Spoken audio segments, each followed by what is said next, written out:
Y es maravilloso que podamos nosotros saber que una de las verdades más importantes que necesitamos conocer para vivir realmente en libertad, en seguridad, en esperanza, es conocer qué grande es Dios. No fue hasta que Isaías pudo tener una visión de Dios sentado con las faldas que cubrían todo el templo y oír los querubines que decían: Santo, Santo, Santo, Señor Dios omnipotente, Dios de los ejércitos. No es hasta ese momento en que Isaías pudo ver su propia pecaminosidad. Estudiando este capítulo de Isaías, desde hace algunas semanas, se los digo con todo mi corazón, he caído llorando al suelo, porque le he pedido a Dios que me dé un concepto, una visión no física, ¿verdad?, de poder yo entender cada vez más su santidad.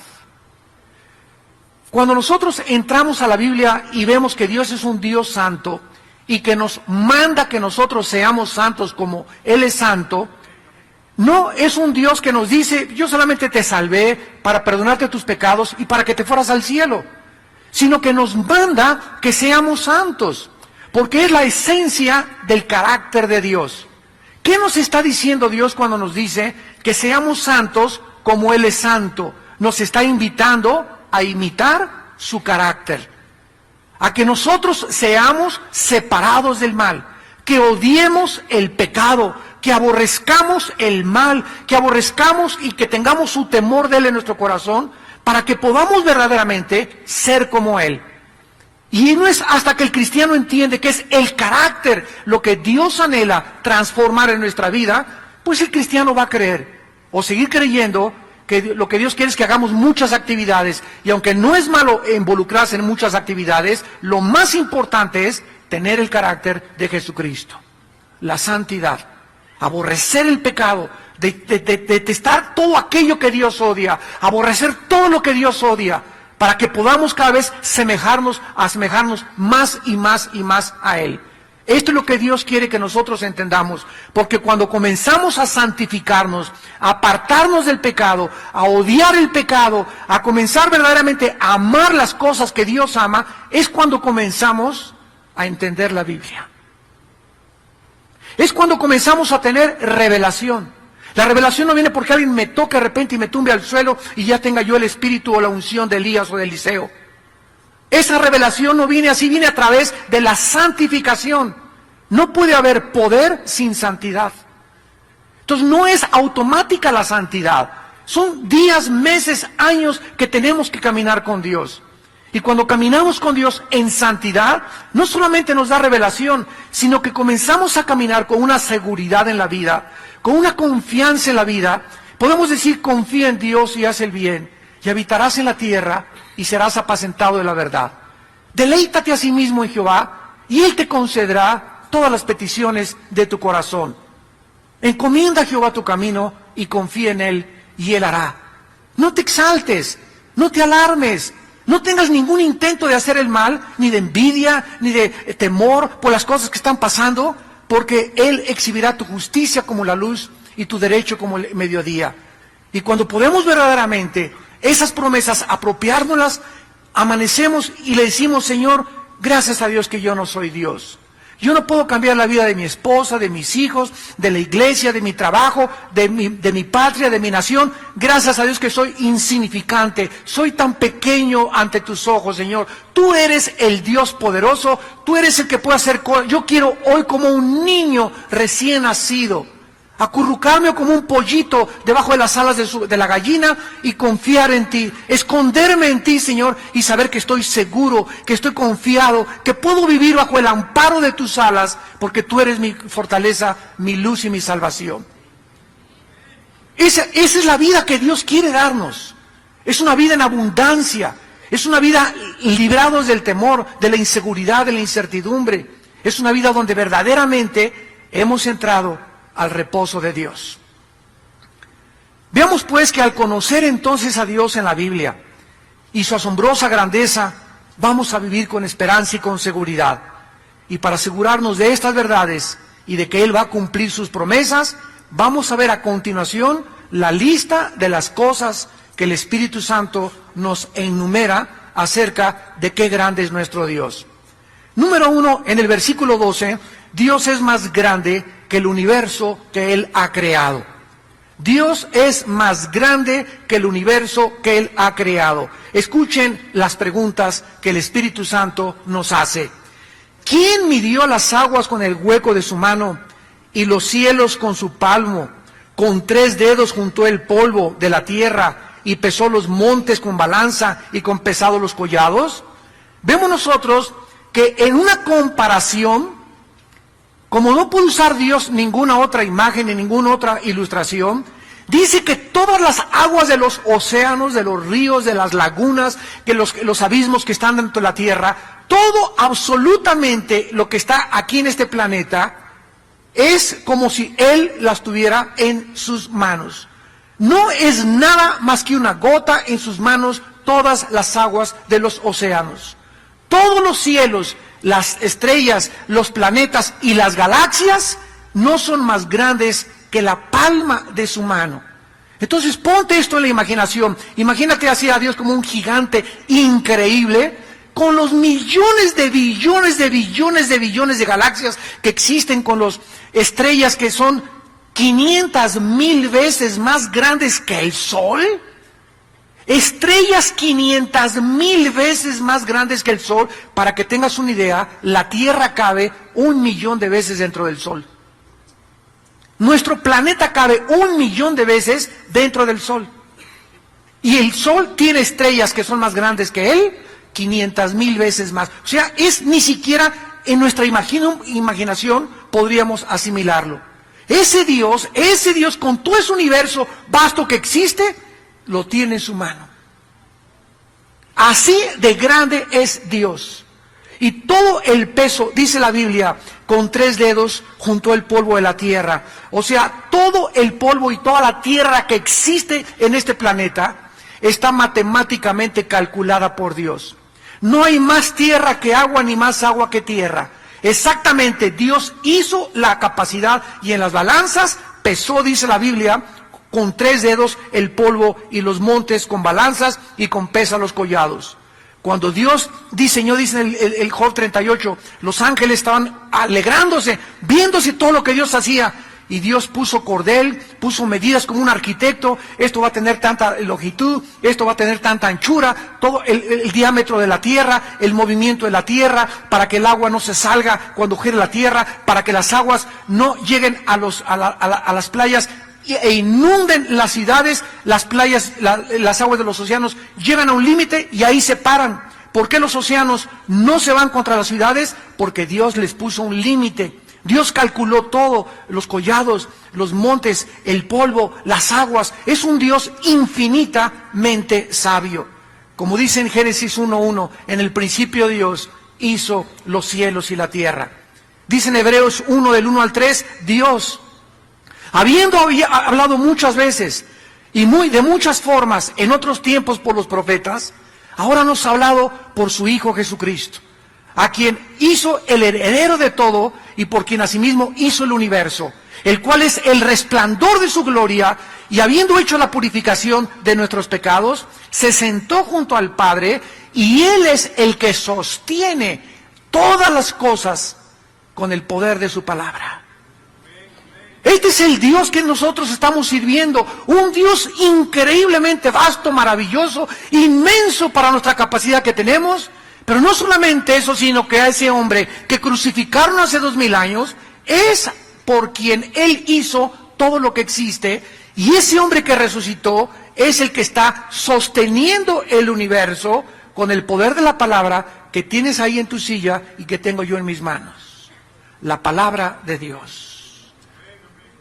Cuando vengo a la palabra de Dios, tengo que tener reverencia, porque sé que cualquier cosa que yo lea de la Biblia es Dios, el Dios omnipotente y poderoso, el que está hablando a mi vida. Y que lo que Él me está diciendo es la verdad. Y que tengo que creerlo con todo mi corazón y con toda mi alma. Si digo que realmente tengo fe, tengo que creer y tengo que obedecer. Porque si no, verá, sería como la persona que se mira en un espejo y se olvida cómo era, y así es el que ve la palabra y se olvida lo que Dios le dijo. En segundo lugar, dice el versículo 13 y 14, que Dios es más grande que cualquier maestro o consejero del universo.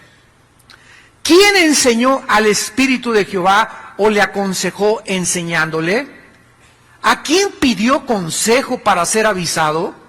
¿Quién le enseñó el camino del juicio o le enseñó ciencia o le mostró la senda de la prudencia?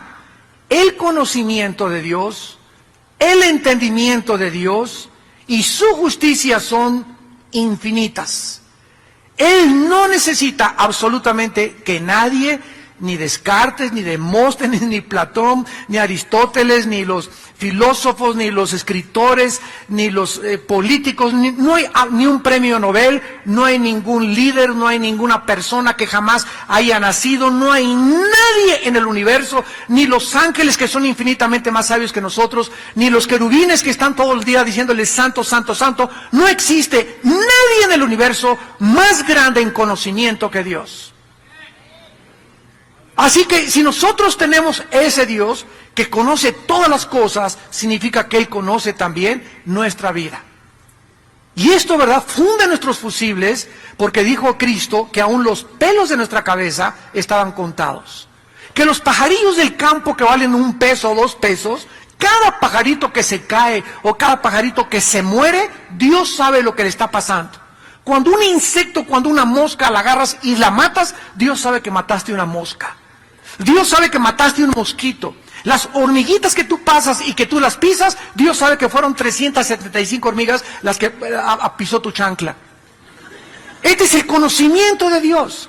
Los mismos átomos que forman la materia, los electrones y los protones y los neutrones que giran a una velocidad vertiginosa, Dios les dio esa velocidad. Y no hay un átomo que no se salga, un planeta que no se salga, sin que Dios no lo sepa. Este es el conocimiento de Dios tan maravilloso que existe. ¿Quién pues se puede atrever entonces a decirle a Dios, ¿por qué permite las tragedias? ¿Y por qué permite los tsunamis? Y si tú fueras Dios, yo no permitiría que se hubieran muerto 10,000 personas en un terremoto. Espérame tantito. Cuando Dios nos creó a nosotros, significa que Él es soberano en nuestra vida. Y si Dios te dio la vida, Él te la quita en el momento que Él quiere, como Él quiere y cuando Él quiere. Así que si se mueren 10,000 en un terremoto, esas personas se tenían que morir algún día, pero no nos gusta que se mueran aplastadas. Esas personas que se murieron en el tsunami se tenían que morir algún día. Los que se cayeron en un avión se tenían que morir un día, pero nosotros queremos que Dios nos lleve a casa como nosotros queremos. Acostados en una cama, con una linda enfermera, con oxígeno, ¿verdad? Y sin ningún dolor, y de repente, vámonos, cerramos los ojos y estamos en su presencia. Desgraciadamente, tú no eres Dios. ¿Y tú le vas a enseñar cómo te vas a ir a la otra vida? ¿Tú le vas a aconsejar y le vas a decir que estuvo mal que Él permitiera la entrada del mal al universo? ¿Tú crees que el propósito de Dios, cuando Él tuvo de permitir que Satanás entrara y se rebelara contra Él, es más grande tu conocimiento y tu razón para que tú puedas decir, si yo hubiera sido Dios, yo no hubiera hecho eso? No hubiera permitido, de acuerdo a mi juicio, ese no puede ser un buen Dios porque permitió el mal en el universo. Eso es lo que tú dices, rata de agua puerca. Ratón de 3 patas. No tanto, ¿verdad?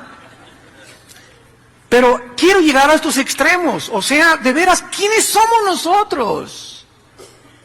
Después de que Job le vino todo lo que le vino y se le cayó su casa y sus hijos se murieron y perdió sus bienes y perdió la bolsa de valores y se quedó en la calle, y aparte le vino a Job una enfermedad de la punta de la cabeza a los pies. Job comenzó, ¿por qué me habrá pasado esto? Dios mío, será un juicio, será el pecado, estaré mal. Y todavía vienen los 3 amigos, sí, es por el pecado, Job, es que tú tienes escondidas cosas que no le has confesado a Dios porque es una maldición que te ha caído. Y cuando pasa todo un año y Job no puede entender qué fue lo que hizo que Dios actuara de esa forma con él, se aparece Dios y en el capítulo 38 le dice a Job, oye Job, ¿estabas tú cuando yo fundé la tierra? ¿Estabas tú cuando yo hice los animales? Cuando tuve las medidas y pesé los montes y los océanos y comencé a hacer todas las cosas a tu alrededor. Dime si eres tan sabio, contéstame. Ahora, si tú no entiendes ni siquiera las leyes físicas del universo, ¿cómo te atreves a tratar de querer comprender las leyes morales de mi creación?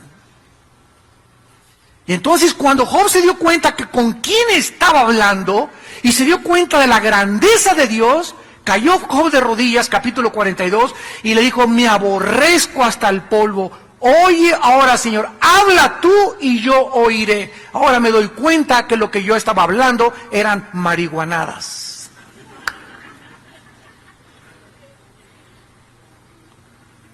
Dice en el libro de Daniel, capítulo 2, versículo 22, cuando Daniel tiene la revelación acerca del sueño, Dios revela lo profundo y lo escondido. Conoce lo que está en tinieblas y con Él mora la luz. En Romanos capítulo 11, cuando el apóstol Pablo habla acerca del misterio de por qué Israel ha sido puesto a un lado y la iglesia ha surgido ahora, pero que Dios no ha terminado con Israel y que dentro del plan de Dios está volver otra vez a levantar a Israel, dice Romanos 11, versículo 33, oh profundidad de las riquezas, de la sabiduría y del conocimiento de Dios. Cuán insondables son sus juicios e inescrutables sus caminos. ¿Quién entendió la mente del Señor? ¿O quién fue su consejero? ¿O quién le dio el primero para que le fuese recompensado? Porque de Él y por Él y para Él son todas las cosas. A Él sea la gloria por los siglos. Amén. Pablo hizo lo mismo que Isaías. Lo mismo que Isaías. Oh, dice Pablo, si yo tratar de comprender todos tus misterios, ¿por qué haces esto? ¿Por qué haces aquello? ¿Por qué permitiste que este presidente surgiera en esta nación? Dios tiene un propósito para todo lo que Él está haciendo y para todo lo que Él permite. Y cuando nosotros entramos en su plan y entendemos sus caminos y sus pensamientos, entramos a ser dirigidos por el Espíritu Santo, porque todos los que somos hijos de Dios deberíamos de ser guiados por el Espíritu Santo y no por las corrientes del mundo. En tercer lugar, dice el versículo 15 al 17 de Isaías 40, que Dios es más grande que todos los imperios y que todas las naciones y que todos los gobiernos del mundo. He aquí que las naciones, versículo 15, les son como la gota de agua que cae del cubo. O sea, si tú tomas ahorita las 200 naciones que hay en el mundo, aproximadamente creo que rebasamos las 200. Si tomamos todas estas naciones, Estados Unidos, China y todo, comparado con la grandeza de Dios, es como una gotita de agua. O sea, ¿y lo demás de la cubeta qué es? Nos ponemos a pensar, ¿verdad? Si una gotita son todas las naciones, ¿qué es lo que queda dentro de la cubeta? Todas las millones de galaxias y todas las cosas que ha hecho, comparado con todo lo que ha hecho, las naciones del mundo son como una mirrimiña chiquitita, minúscula, insignificante gotita de agua. Y aquí vemos en la tierra a los gobernantes, y aquí yo, y vamos a tomar, y este es el camino, y este es el camino, no, es que esto y el otro, adiós, no saquen la Biblia de la Corte de Justicia, que no haya oración ya tampoco en las escuelas, no nos olvidemos de Dios, separemos totalmente las cosas de Dios, el gobierno es una cosa y Dios es otra cosa. Cuando nos damos cuenta, en el Salmo 2, que eso fue lo que escribió David, que se juntan los gobernantes y los que se creen muy sabios, y dicen, rompamos de Dios nuestras ligaduras, echemos nuestras cuerdas, vamos a gobernar nosotros juntos.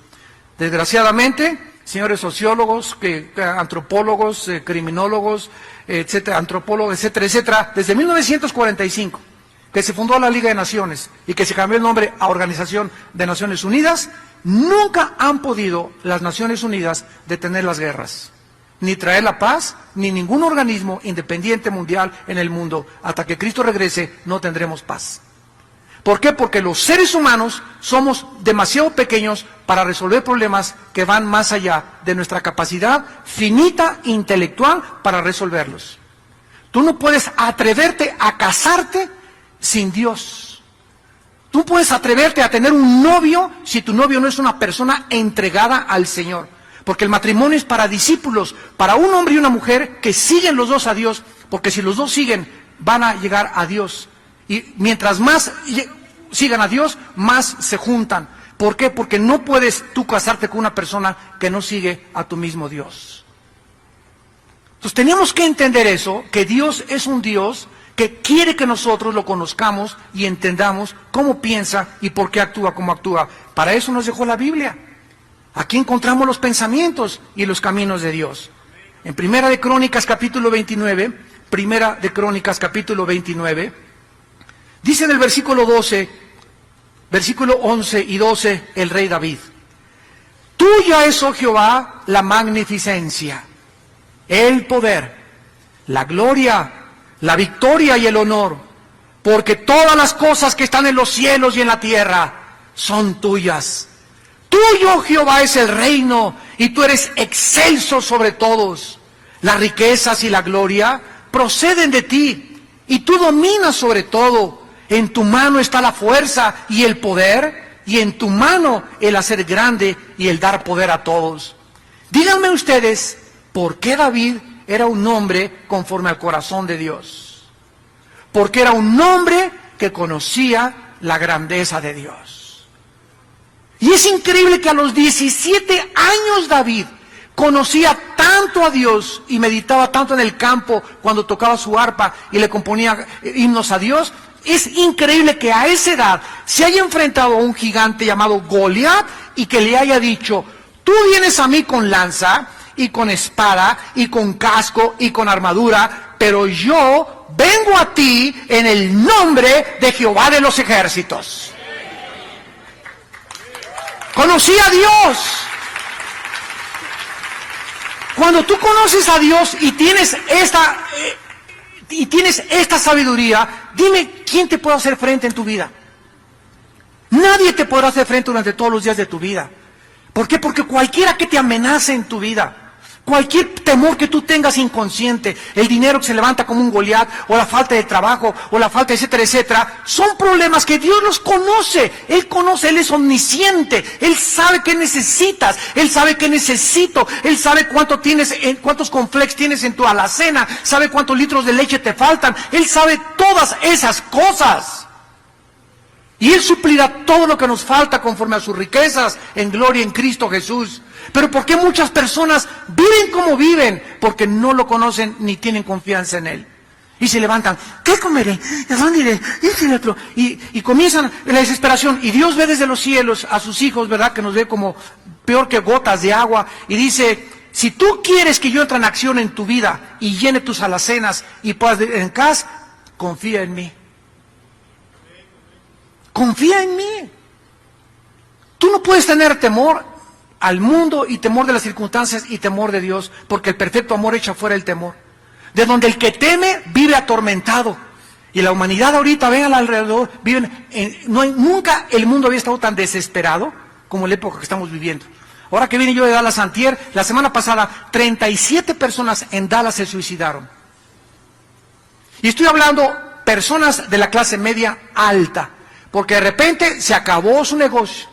Los que invirtieron en la bolsa de valores, los que invirtieron acá, los que invirtieron allá, como todo es a crédito y todo es a crédito y todo es a crédito, se acaban los empleos, no tengo para pagar los intereses y lo que he pagado en 5 años han sido solamente los intereses, el interés principal de mi caso de mi carro.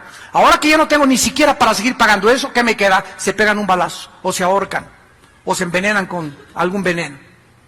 Esto es lo que está pasando en el mundo. ¿Por qué? Porque la gente tiene sus ojos puestos en este mundo que es como el vapor y que el momento que Dios quiere sopla sobre el mundo y todo va a desaparecer. Pero nosotros lo conocemos a Él. Es un Dios que te ha dicho: no, nada te faltará, nunca te abandonaré. Estaré contigo y a la diestra de tu mano te levantaré y te fortaleceré.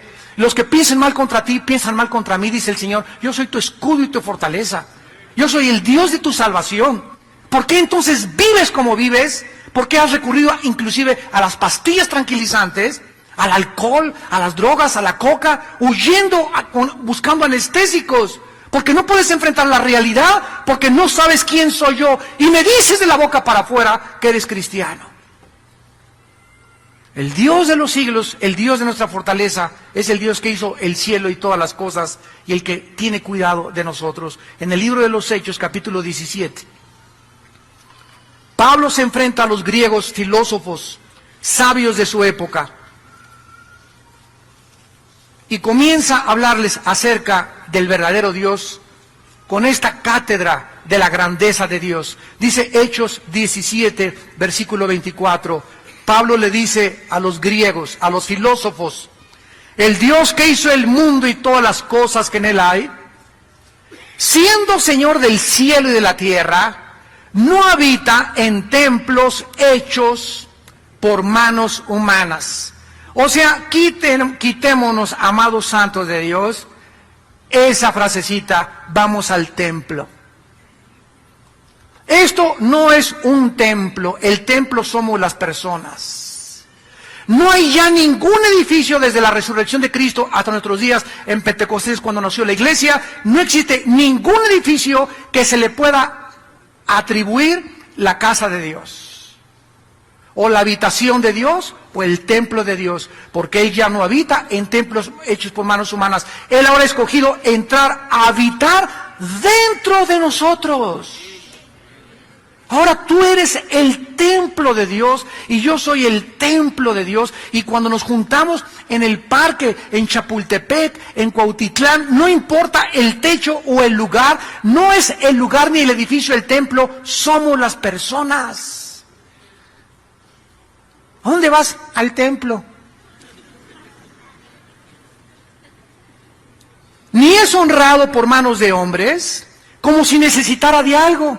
Aquí te traigo un molito, mi Señor. Aquí te traigo unas veladoras. Aquí te traigo este regalito. Imagínense nada más. ¿A quién le estamos tratando de dar eso? Al Creador de los cielos y de la tierra. ¿Qué habrá que podamos decirle a Dios? Te ofrezco este reloj, te ofrezco aquello. ¿Qué hay si nos dio a su Hijo? ¿Cómo nos atrevemos a querer comprar a Dios? Él no quiere sacrificio, quiere obediencia. Quiere nuestra obediencia. Me voy de rodillas a la villa, Señor. Órale, sángrate más. ¿Qué le va a interesar eso a Dios? Me voy a crucificar, voy a cargar un costal de nopales. Todas esas cosas tienen su origen en el paganismo, en la ignorancia de las sagradas escrituras.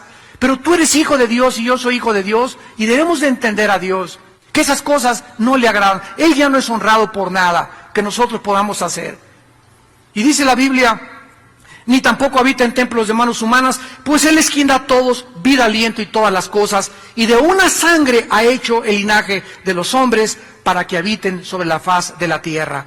Y les ha prefijado el orden de los tiempos y los límites de su habitación. Todos tenemos sangre H negativa o positiva, o RH o positivo o negativo o universal, pero es sangre humana. Y un negrito me puede transfundir la sangre a mí, yo a un chino, etcétera, etcétera, pero nunca un mono a un humano. Señores genetistas y señores ateos, el día que tu abuelita necesite una transfusión, tráela a la changa.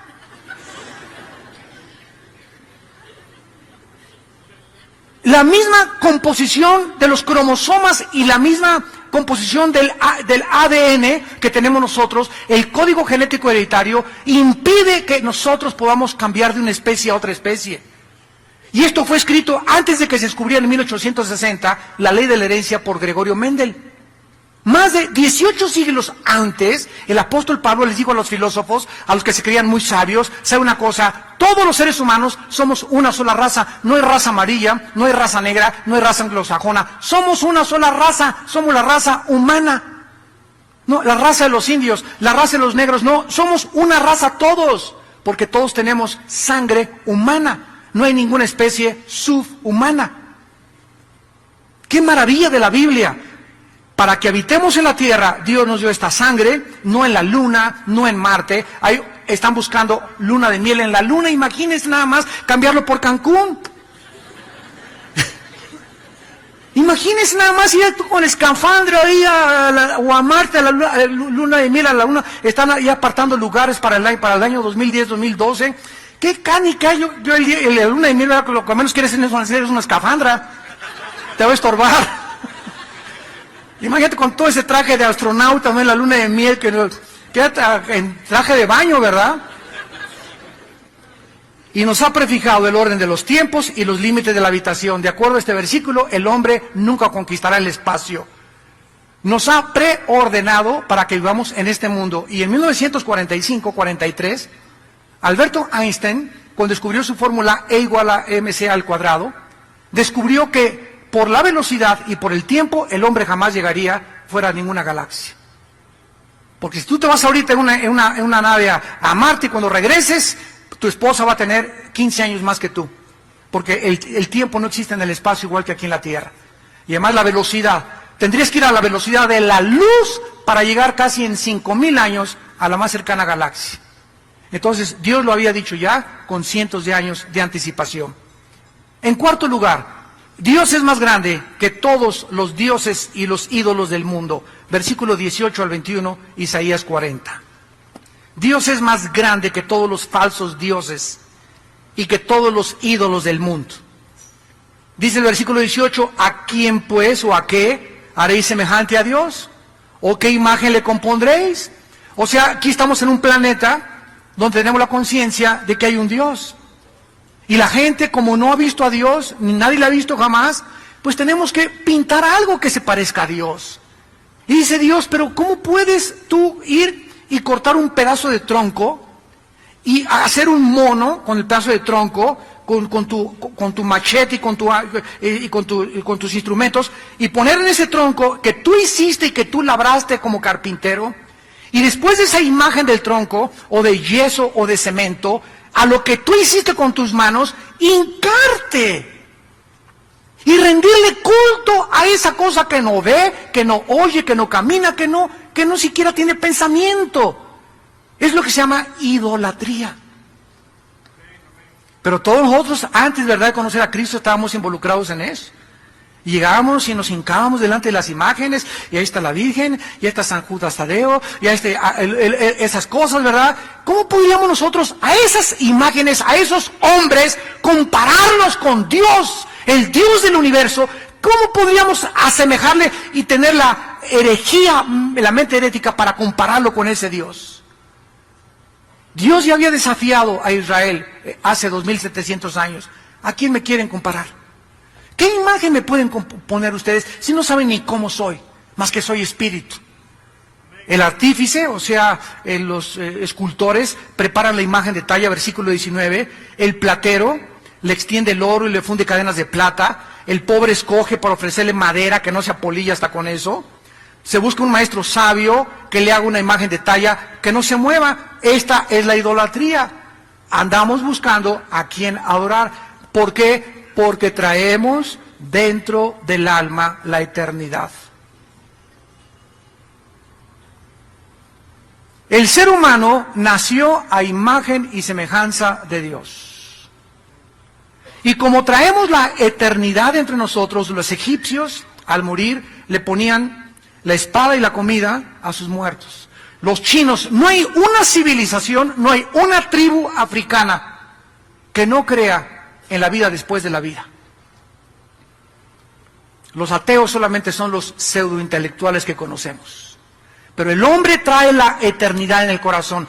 Y como no sabe quién es Dios, pues se hace un Dios y se inclina ante alguien que él mismo ha creado.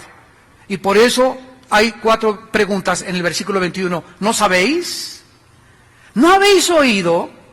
¿Nunca te lo habían dicho desde el principio? ¿No han sido enseñados desde que la tierra se fundó? En otras palabras, está diciendo Dios, bueno, es que solamente levanta los ojos al cielo y date cuenta que hay un orden, que hay un diseño, y que no puede haber un diseño sin un diseñador. Si yo voy a ver una pintura, yo no puedo creer que esa pintura de la Gioconda se haya hecho sola o que Chita la haya pintado. Si voy en el desierto y me encuentro un motor de un Volkswagen, con distribuidor, con bomba de gasolina, con acumulador, con alambres, todo perfectamente coordinado para que pueda un coche andar. Yo no puedo comprobar y decir y concluir, las arenas del desierto hicieron el motor del Volkswagen, o encontrarme un reloj, una maquinaria perfecta en la calle y decir, se hizo por el cemento de la banqueta. Así son las personas, vean ustedes cómo nos reímos, pero así son los ateos. Es increíble que se digan intelectuales y pensadores, y que puedan desafiar a ese Dios y decir, todo es la obra de un accidente. Todo apareció por un accidente, cuando la misma física comprueba que nunca del desorden ha surgido el orden, sino al contrario, del orden surge el desorden. De una explosión, como dicen, del Big Bang, surgió el universo. Jamás ni físicamente se ha comprobado eso. Pero esa es la soberbia intelectual del ser humano, por la cual la Biblia nos revela en esta mañana. Dios es más grande que cualquier Dios. En quinto lugar, Dios es más grande que los habitantes de este planeta. Versículo 22. Él está sentado sobre el círculo de la tierra. Tomen nota, 2360 años antes de Galileo Galilei. Ve y así frótale la Biblia en la nariz a tu maestro en la escuela. 2360 años antes de Galileo Galilei, la Biblia ya decía que la tierra era redonda. Isaías 40:22. 2360 años antes, que fue cuando se escribió Isaías. Datos científicos de la palabra de Dios. Cuando Dios mira desde su trono el universo, a toda la gente, parecemos como langostas. Simplemente súbete a un avión a 10 kilómetros de altura o 32,000 pies de altura y voltea hacia abajo, ¿verdad? Y ya no ves a nadie más que puntitos de arena. Así es como nos ve Dios. Y al mismo tiempo que nos ve así, nos ama, que dio su vida por nosotros en una cruz. ¿Cómo podemos conceptualizar eso? Que siendo tan pequeños, haya dado su vida por nosotros. Oh, profundidad de las riquezas y de la sabiduría de Dios. Cuán insondables son sus caminos, inescrutables sus riquezas. Dice en Isaías capítulo 2, versículo 22, Isaías 2:22, hablando de lo mismo: dejaos del hombre cuyo aliento está en su nariz, porque de qué él es estimado. Si todos somos como langostas, si ninguno de nosotros somos dioses, entonces ¿por qué tienes temor del hombre? Entonces, ¿por qué pones tu confianza en un hombre? ¿Por qué creemos que un estadista o que un presidente o que un conquistador nos va a ayudar? ¿Por qué crees que si tu esposo no te ama no puedes ser feliz? Tu felicidad no depende de si tu esposo te hace feliz. Él es un hombre. El que te hace feliz es Dios. Y si tu esposo no te hace feliz Dios. Pero si estás dependiendo de tu felicidad para que sea tu esposo el que te haga feliz, vas a seguir amargada hasta que tu esposo se convierta. Tú sigue amando a Dios y alabándolo y bendiciendo a tu esposo. Yo te bendigo en el nombre de Jesús, te bendigo. ¿No me quieres? Pues no me quieras. Pero yo soy tu esposa.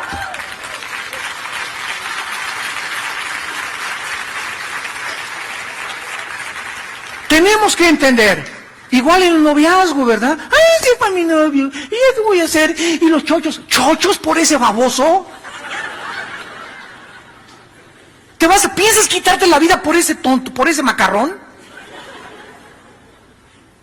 Hay 10 más que Dios tiene para que escojas del cual va a ser el padre verdaderamente de tus hijos. ¿Cómo podemos creer y poner nuestra confianza en un ser humano? Dejaos del hombre cuyo aliento está en su nariz. Todos aquí abajo somos imperfectos. No podemos confiar en nadie, porque en el sentido de que si no tengo a mi esposa, si no tengo a mi esposo, no soy feliz. Imagínense, ama a Dios con todo tu corazón, con todas tus fuerzas y con toda tu alma. ¿Por qué? Porque si tú amas a Dios con todo tu ser y con toda tu alma, el día que te falte tu esposa, o el día que te falte tu esposo, o tu novio o tu novia, no se te va a mover el tapete, porque tu amor principal estaba en Él.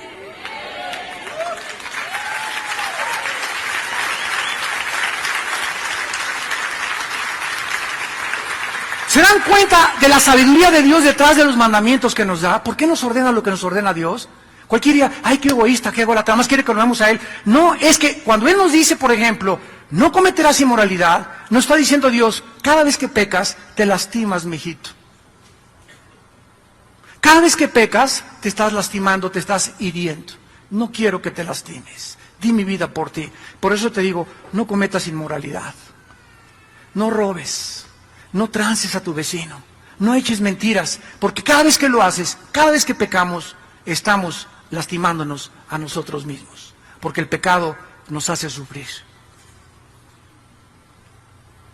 Esta es la razón por la cual nos dice Dios que seamos santos, porque Él es santo. Porque Él odia la maldad. Y Él sabe que el pecado es la razón por la cual su Hijo en la cruz abrió sus brazos. Y si fue tan grande el precio que Él pagó por ello, compréndelo, asimílalo en tu corazón. Dios quiere que aborrezcas el pecado. Quiere tu felicidad. Quiere darte una buena esposa, un buen esposo, un buen coche, una buena casa. Pero por favor, obedécelo. Cree lo que Él te está diciendo. Él es más grande que cualquier cosa que pueda existir. En el capítulo 12 de Job, versículo 17, dice Job 12:17, Él hace andar despojados de consejo a los consejeros y entontece a los jueces. Versículo 24 y 25, Él quita el entendimiento a los jefes del pueblo de la tierra y los hace vagar como por un yermo sin camino. Van a tientas como en tinieblas y sin luz, y los hace errar como borrachos. Ese es nuestro Dios. Hay esas personas en quien nosotros ponemos nuestra confianza, en quien creemos que nos van a ayudar, en quien creemos que si no no, y si entra mi cuñado de diputado, ahora sí la voy a hacer, y si entra el gobernador ahora sí la voy a hacer, y si sube el petróleo, ahora sí, y confiamos en el dinero, en el petróleo, en las personas que son como langostas delante de Él. Maldito el hombre que confía en el hombre. Tenemos que confiar en Él, quererle a Él, amarlo a Él, entregarle nuestra vida a Él. En Él somos y nos movemos y existimos. Y cuando comenzamos a ver esta grandeza de Dios, comenzamos a vivir con seguridad. Y finalmente, dicen los últimos versículos del 27 al 31, lo más precioso de este capítulo. ¿Por qué dices, oh Jacob, y hablas tú, Israel, mi camino está escondido de Jehová, y de mí pasó mi juicio? ¿No has oído, no has sabido que el Dios eterno es Jehová? Dios es más grande que cualquier problema o cualquier tentación que podamos enfrentar. En primer lugar, dice el versículo 28, que Él es el creador de todas las cosas, por lo que Él conoce todo lo que está sucediendo. Si tú lees Apocalipsis 2 y Apocalipsis 3, hay 7 cartas a 7 iglesias.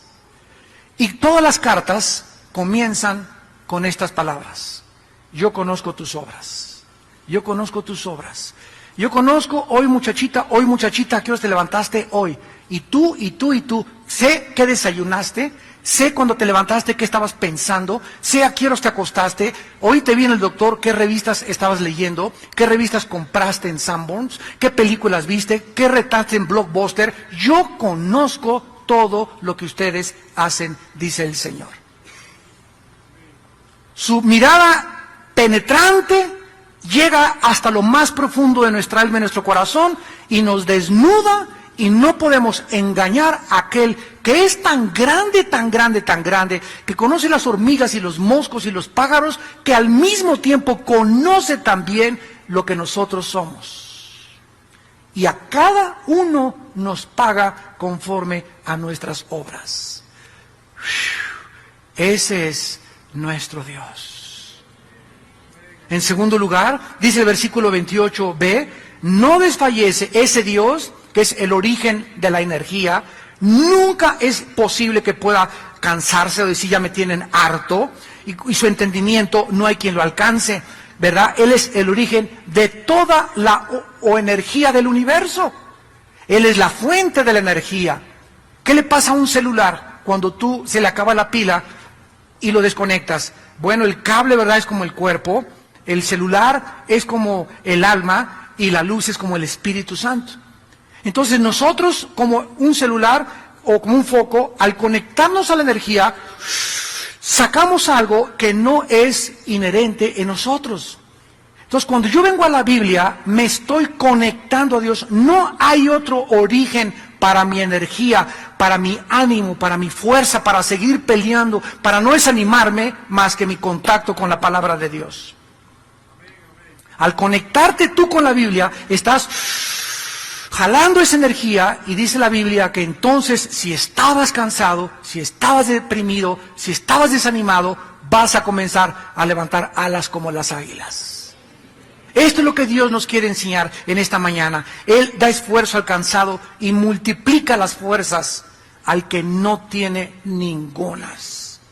¿Cuántos de nosotros, yo continuamente llego a mi casa y caigo hincado, Señor, y así de todo lo que he visto, de todas las cosas, persecución y apatía y apostasía, etcétera, etcétera, que dices ya, problemas con los hijos, problemas en las iglesias, etcétera, etcétera, ya no puedo, Señor, ya la cabeza no puedes ni pensar, ¿verdad? Quisieras ya irte a Cancún, irte a Acapulco, pero no puedes escaparte por la puerta fácil, tienes que caer de rodillas y comenzar, Señor, en el nombre de Jesucristo, hubiera yo desmayado si no hubiera creído en ti. Oh, alma mía, aguarda en Jehová, no te desesperes, confía en él, aliéntese tu corazón, el Señor vive.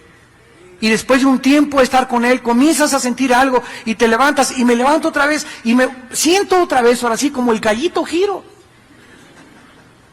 Pero ¿de dónde viene esa energía, verdad? Es sobrenatural. No voy con el tequila ni con el alcohol, porque es lo que hace mucha gente. No, con el tequila, eso me va a dar ánimo, ¿verdad? O un pericazo de coca, o un bachichazo de la mota de la Golden de Acapulco. Todas esas cosas son anestésicos falsos. ¿Por qué la gente recurre a esas cosas? Porque no conocen a Dios.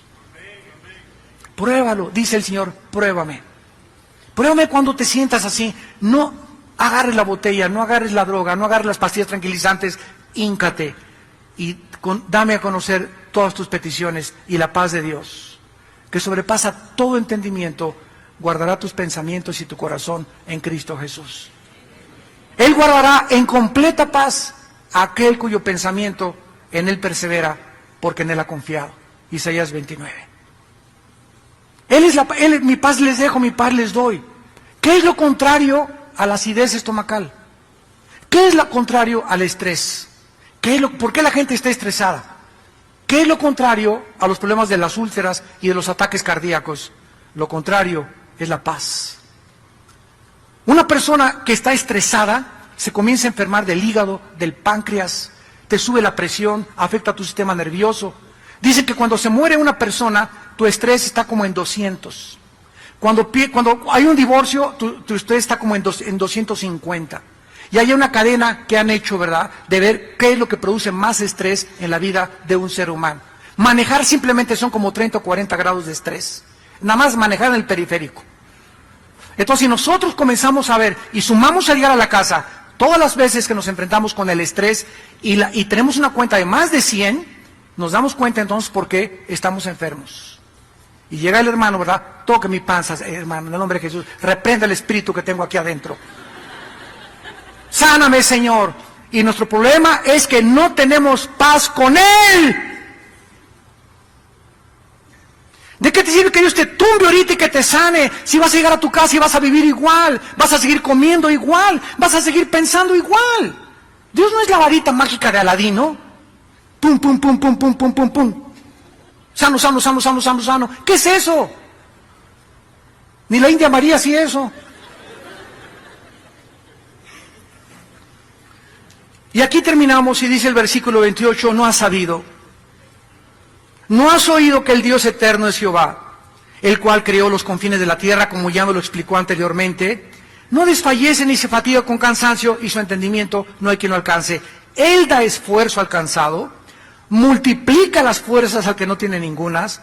Los muchachos, casi que están jóvenes y 18 años, por más que sean jóvenes, se fatigan y se cansan, porque son humanos. Los jóvenes también se flaquean y caen, pero comparándonos con los jóvenes, que ya no pueden, a los 18, 20 años parecen viejitos de 35 y 40, los que esperan en Jehová. Aquí está el centro y el núcleo de toda nuestra conferencia. La palabra esperar es la palabra hebrea kavá, que significa unir dos cosas o pegar dos cosas. Los que están así con Dios son los únicos que van a poder levantarse. y enfrentar lo que nos queda de vida y las batallas que nos están esperando, porque están unidos con Él, y cuando estás unido con Él, Él es quien pelea tus batallas. Porque separados de mí, nada podéis hacer.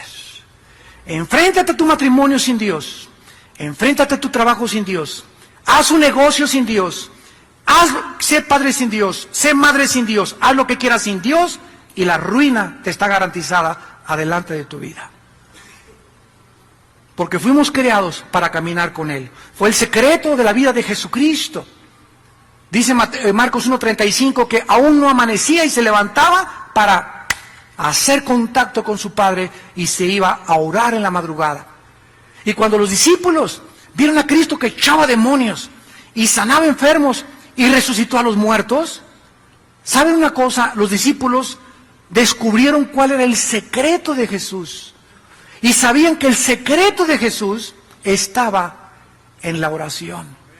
Y por eso nunca le preguntaron, enséñanos a sacar demonios o enséñanos a sanar.